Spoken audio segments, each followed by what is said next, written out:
long tail of a pandemic, the shadow hovering over the world. And in many ways, rather like your character, Bucky, we're all sort of a little bit feral in a way, trying to get used to this, whatever this new normal is.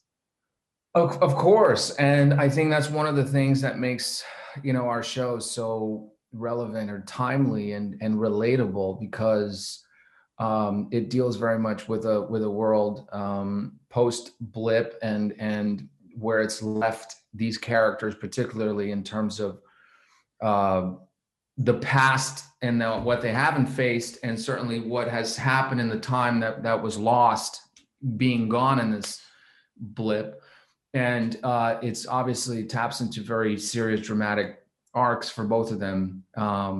And there's some humor in there too.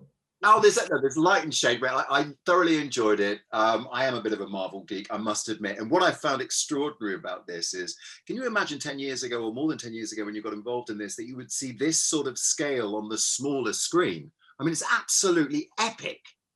It is, but we've been kind of, we've been heading that way, right, for a minute now, because you've had, television really has been pretty consistently gaining ground and developing and stuff. You want to go back to like The Sopranos, and then I think Game of Thrones really changed things, and obviously Marvel now is definitely changing things, just in terms of the quality and the fact that you can have something on the smaller screen that can be just as impactful, just as entertaining, and as expensive, as the movie.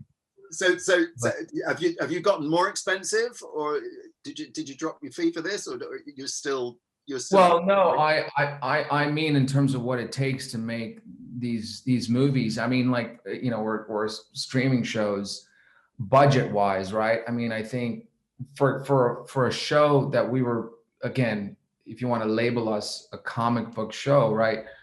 Everything was locations. We didn't have a lot of green screen CGI, so that meant a lot of like actual being in these scenes in these locations, and a lot of the stunt work was manual and not CGI, and so there's all these things that kind of ramp up budgets. The same is obviously for Anthony Mackie's Wilson, the symbolism of this shield. We talked about the pandemic, but also Marvel increasingly diverse. The idea of an African American holding the shield and what the shield symbolizes, and wrestling with actually what his country represents for him too, or how he can represent that country that he feels isn't representing him. There's so much at play here, and it's so timely. Yeah. Well, exactly. And I think the show is asking those questions and very much taking us on a journey through his experience finally, and an experience that we haven't seen from the Falcon, and we've never even understood really about the Falcon before, because you never got a full-on backstory to him, which you're getting now finally. And similarly with Bucky as well, it's a time of sort of re-educating in many ways, and both characters, along with the show, I think, asking the right questions of what are symbols, and what do we need symbols anymore, and if so, can they make the leap of time, right, and become relevant again to what's actually happening. We're almost out of time, so I've got to rush into, if you don't mind, sir, if you forgive the indulgence, some fan questions. Obviously, yeah, of course. On the show, are you happy with that? Okay, so the first one is from Alex on Twitter. Sebastian says, Alex, I named my budgie Bucky. What do you think of him? I printed this out. This cost me a fortune in print.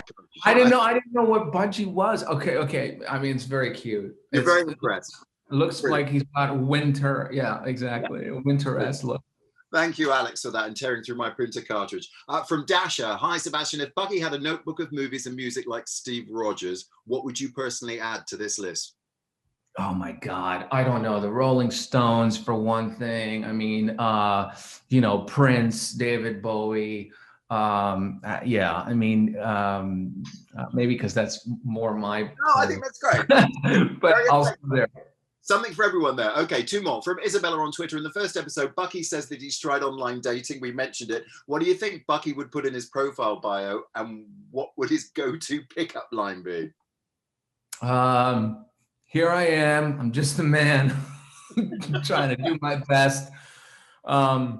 I don't know. How are you?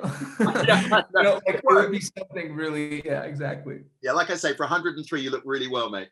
From Alexandra Thomas 07 on Instagram, if you could be any other Marvel character, who would it be and why?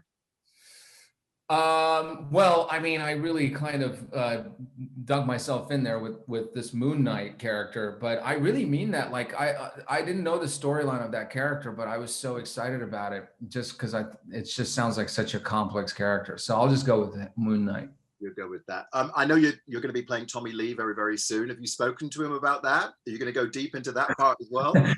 I haven't even gone in my mind there yet, because we've been just so excited about the show and getting it out and stuff, but I'm excited to dive back into the 90s. Welcome aboard, my friend, although the 70s and 80s was probably more my generation. Thank you very much for your time. I really appreciate it, and best of luck with the rest of it. It's fantastic.